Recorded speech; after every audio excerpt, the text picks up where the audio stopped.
Hello, Your Majesties. Good morning. Happy day 13 of Princemess. I have another scary Christmas story for you guys. It is called Christmas Wishes. Yes, that's what it's called. But before I get into today's video, I want to give a huge birthday shout out to two of my favorite people. The first birthday shout out goes to Grandma Majesty, who you guys met, and my 3rd year anniversary of being on YouTube, which was last Christmas. And I want to give a huge birthday shout out to Taylor Swift. I love you guys so much, and I hope you have an amazing, wonderful day. Okay, so now let's get into this scary Christmas story. So this scary Christmas story, it's called Christmas Wishes. And Christmas Wishes is a scary story for the holiday season written by Pete LeBrun. It's about a young boy who hates his mother and sister and wishes they would disappear. Really? No. All right, here it goes. My mom and my sister were never very nice to me. My mom preferred my sister over me and spoiled her rotten. My mom usually spent all my dad's money getting her everything she wanted for Christmas and got me nothing. Well, I did get stuff from my other relatives. It didn't make ignore how they treated me. Being a spoiled, rotten 5-year-old, my sister delighted in making fun of me, calling me every name in the book, and telling me how my mother loved her and hated me. Oh no. Oh gosh, no. Okay, sorry. This Christmas, I didn't ask Santa for any presents. I asked him to grant my Christmas wish. I wanted a new mom and a new sister. We lived in Ohio, and our relatives lived in Pennsylvania. So we left early morning on Christmas Eve because of snow and holiday traveling, and usually got there in the early night hours. However, this time we left around noon, and my mom was yelling at my dad the whole time. She'd been threatening to leave him lately and take my sister with her. It was getting dark and too late to be driving, so we got off the nearest exit and parked our car at a designated parking lot and walked through this Victorian style town, appropriately named Dickinstown, Pennsylvania. It was as if we'd fallen into the pages of a Christmas Carol. Horse-drawn carriages and sleighs lined the streets. The houses were all built together like townhouses in London, and the people were all dressed in 1800s clothing. All the buildings had wreaths on them and candles lighting the windows. Some carolers were standing in the town square singing "Hark the Herald Angels Sing." And it had an Victorian style clock tower and gazebo. An older looking church, the kind with just one room, much like the older schoolhouses, was just finishing its service, and Silent Night. Oh, my dad's favorite Christmas song, King Fathers, could be heard from inside. After my mom and sister kept complaining about my dad and I admiring the scenery, we pulled to fancy 19th century looking and appropriately named the Old Victorian Inn. It had a stone gravel lot in keeping with the old style look of the town.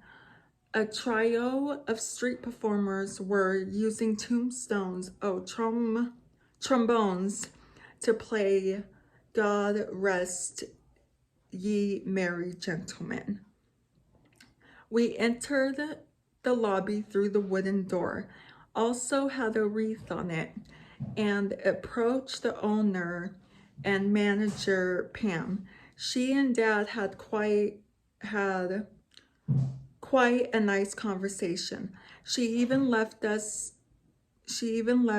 get a room at half price. It being Christmas and all. She introduced her children, Jeremy, a 7-year-old, like me and Angela, the sweetest little girl ever.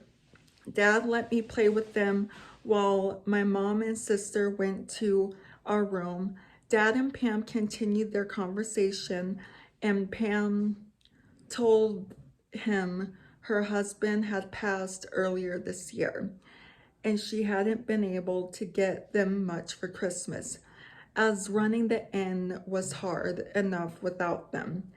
They stopped and Dad and I got a chance to admire the lobby with the Christmas tree in the corner, it and old style decorations and ornaments, a village that was a replica of Dickinson Town, and the window candles in the other window, and the chimney in the corner adjacent to the Christmas tree with garland stockings hanging from it, and blaring fire with rocking chairs in front. Oh, Pam then mentioned to the man playing the piano in the corner and asked if we had any requests for him. We asked him to play "Oh, Little Town of Bethlehem." Pam offered to bring us hot chocolate, and we both said yes. Oh. Okay. Dad complimented Pam on everything, and she explained that she owned the wagons and sleighs seen in town, and the wagons were for citizens, while the sleighs were the tourists, and the band outside worked for her. And she would have a carriage take them home in an hour, and the wagons and sleighs took people to the special parking lot outside of this special part of town where we were parked. Where they drove home, she offered to get us a sleigh ride the last of the night, and we accepted. I asked if her kids can come with us. She said sure.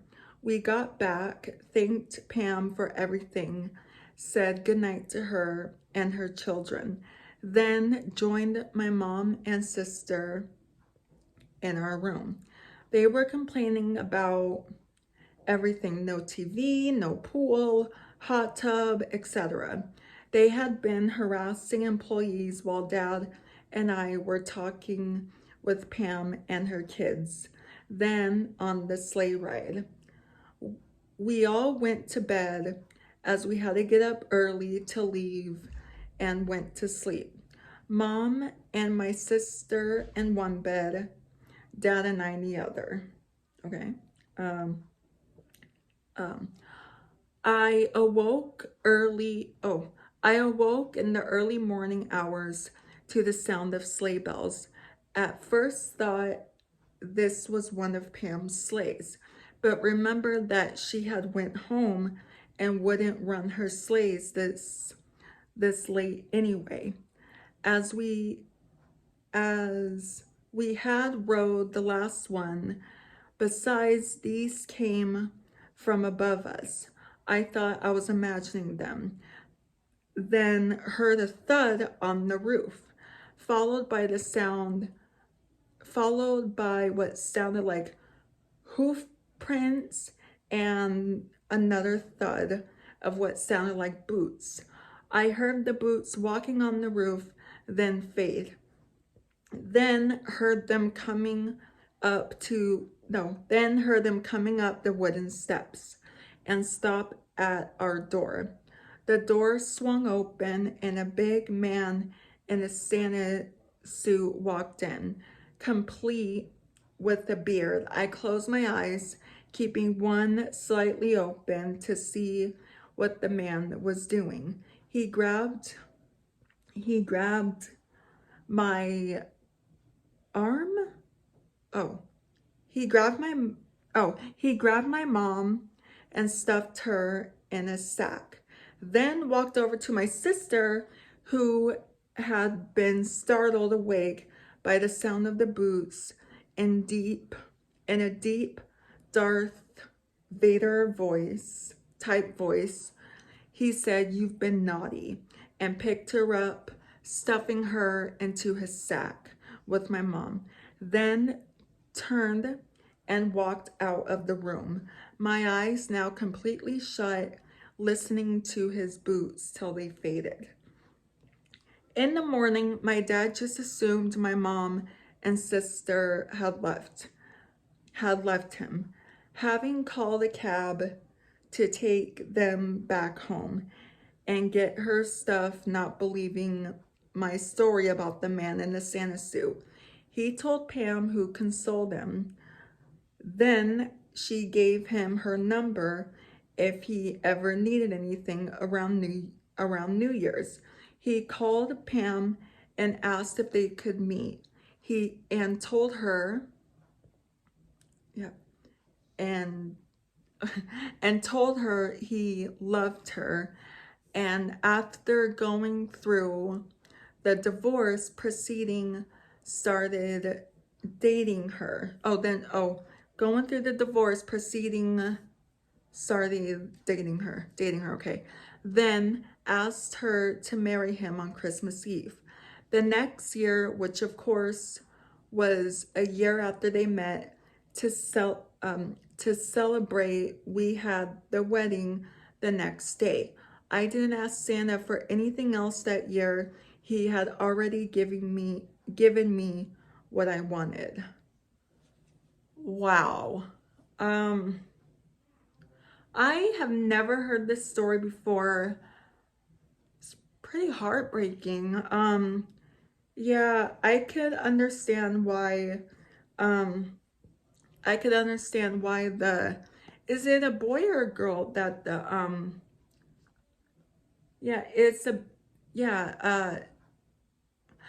I could understand why the brother would want his mother and sister to disappear, because they treated him poorly. So yeah, I can understand that. Well, let me know if you guys have heard this story. I love you guys so much. That's going to be it for today's video. And once again, happy birthday to Grandma Majesty and Taylor Swift. I love you both so much. If you guys are new here, hi, I'm Princess Peyton. Hit the red button to become your majesty and hit the bell notification so you're notified every time I upload a video. And I love you guys so much. You guys are the best human beings ever made. And you're the king of my heart in the song lyrics of Taylor Swift. And I will see you guys in tomorrow's video for day 14 of Princmas. Love you. Bye. Mwah.